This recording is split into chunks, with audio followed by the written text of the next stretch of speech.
جی are Baloch صاحب، یہ بتائیے کہ آخری وقت میں جب لبنان پہ حملے ہوئے اسرائیل کے 16 شہادتیں بھی ہوئی ہیں اس میں، تو اس وقت ایرانی ڈیلیگیشن نے اپنا وزٹ سوئٹزرلینڈ کا کینسل کیا. کیا الیکٹرانک سگنیچرز ہی کافی تھے؟ اور آپ کیا سمجھتے ہیں کہ اسرائیل کی جو ایکسپینشنزم کی ایک تھاٹ ہے، جیسے جنرل صاحب نے بھی کہا، وہ باز نہیں آ رہا، تو آپ سمجھتے ہیں کہ اس ٹرین کے ڈی ٹریک ہونے کا خدشہ اسرائیل ہے؟ شکریہ ڈاکٹر صاحب. دیکھیے، تھوڑا سا میں ہمیشہ زوم آؤٹ کرتا ہوں کہ ہمیں اب اس کو پروسیس کو سمجھنا ہے کہ یہ پروسیس جب ٹریک پہ ڈال دیا ہے، جس میں ایک کنسنسس ہے، گلوبل کنسنسس، اور کنسنسس یہ ہے کہ یہ جنگ جو ہے نہ صرف امریکہ اور اسرائیل کے لیے لیکن پوری دنیا عالم کے لیے بہت ایکسپینسو ان ٹرمز آف معیشت کے حوالے سے، انسٹیبلٹی کے حوالے سے، انرجی مارکیٹ کے حوالے سے، اوور آل فائنینشیل اور اکنامک جو سٹرکچر ہے دنیا کا وہ ہل گیا تھا ایکچولی. سو اب اس کنسنسس کے سامنے اگر اسرائیل یہ سمجھتا ہے کہ اس کو ہلا کے اس کو سیبوٹاج کر دے گا، تو یہ اس کی ود ان دیز 2 months میں ایک دوسری غلطی ہوگی، فاش غلطی ہوگی، اسٹریٹجک بلنڈر ہوگا. ایک اسٹریٹجک بلنڈر جو اس نے امریکہ اور انہوں نے ساتھ کیا ایران پہ حملے کرنے کا، اب جو اس سے بھی بڑا بلنڈر کریں گے اگر اس پروسیس کو یہ لوگ سیبوٹاج کریں گے. میں I am talking of Israel. تو دیکھیے، اب پروسیس کی بات میں کر رہا ہوں، تو اب پروسیس کچھ ایسے ہیں جو کہ فطرت خود ہی اس کو ڈائریکشن دیتی ہے.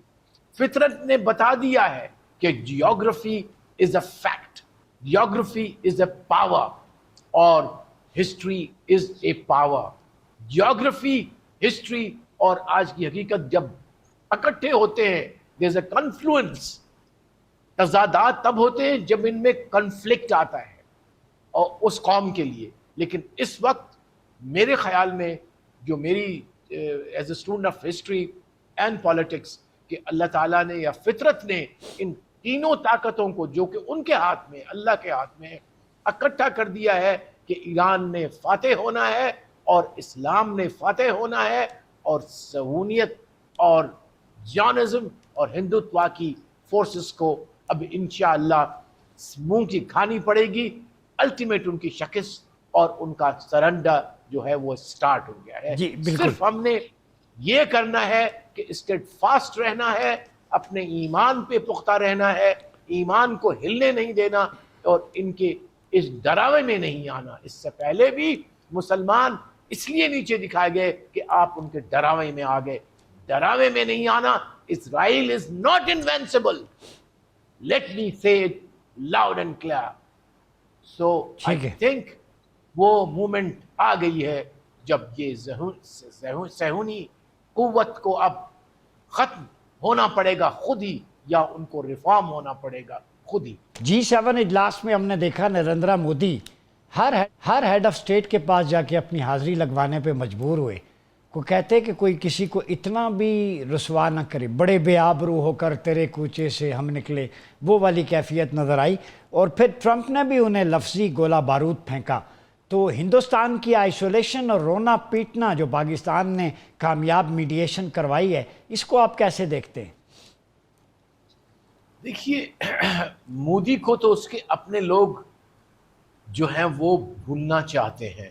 انفیکٹ بڑا انٹرسٹنگ جملہ مارا تھا، میں مارا اس لیے اس کو جان بوجھ کے کہہ رہا ہوں، ٹرمپ نے، جب اس نے کہا کہ وہ یس وی ول ڈیفینڈ ہم if he stays in power.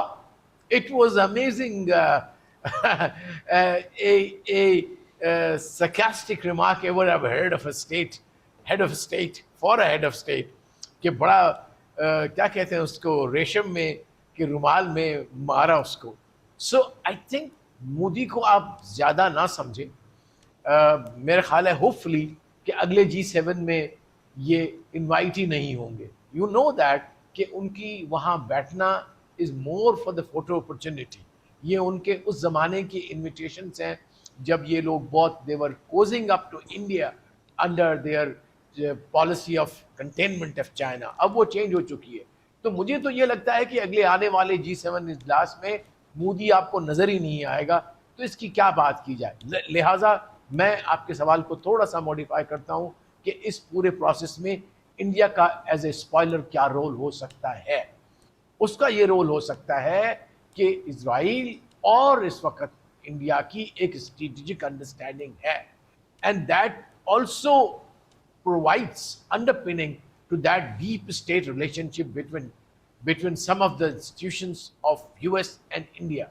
اس کو آپ نے واچ کرنا ہے, اس کو آپ نے دیکھنا ہے کہ وہ کس طرح سے ایکسپلائٹ کرتے ہیں آنے والے دنوں میں ویکنیسز کو, گیپس کو, اور جو غلط فہمیاں اگر خدا نخواستہ ہوتی ہیں, اور یہ جو فرجائل پیس ہے اس کی کنسالیڈیشن میں کیا یہ اسپائل ہو سکتا ہے, کر سکتا ہے, سیبوٹاج کر سکتا ہے, اس سے آپ نے بچانا ہے, کیونکہ اس کے بھی دوست خطے کے اندر بھی انفارچونیٹلی ہیں کچھ, تو ان سے اپنے آپ کو آپ نے بچانا ہے.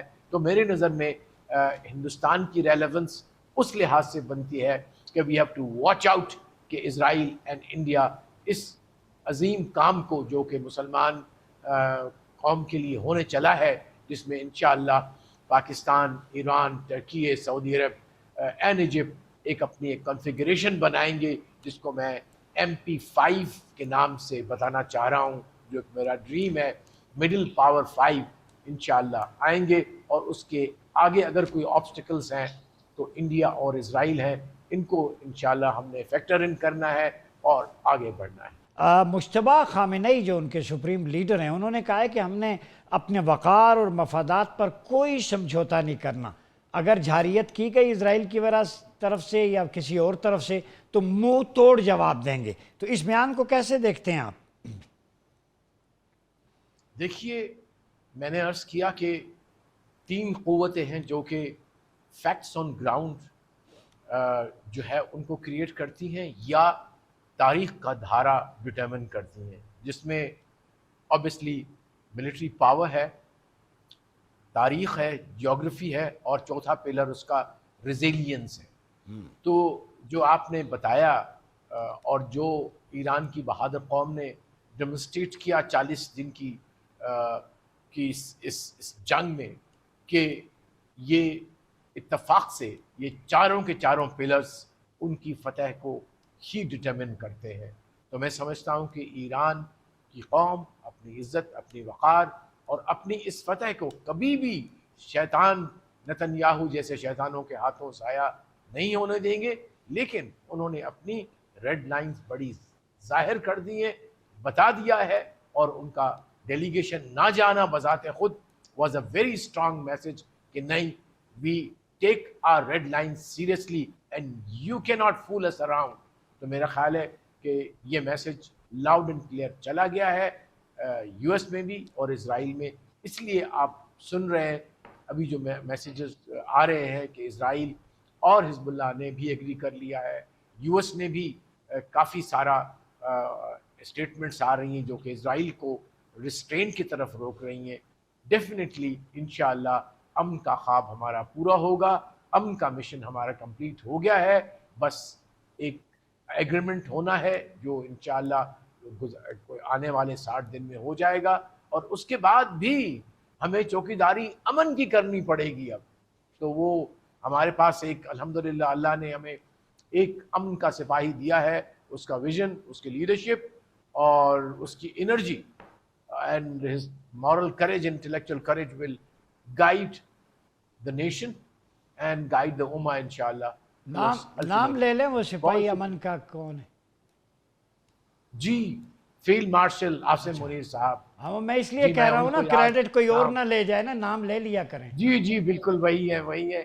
تو میں انہی کو نام لینا چاہ رہا ہوں اور دینا چاہ رہا ہوں as a humble citizen of Pakistan, to him, to call him وہ جی آر بلوچ امن کا سپاہی. لائٹر نوٹ پہ اس لیے میں نے کہا ہے کہ اگر آپ نام نہ لیتے تو یہاں کونے کھردرے میں حشرات الارض بھی نکل آتے ہیں نا, موسمیوں کریڈٹ لے لیتے ہیں.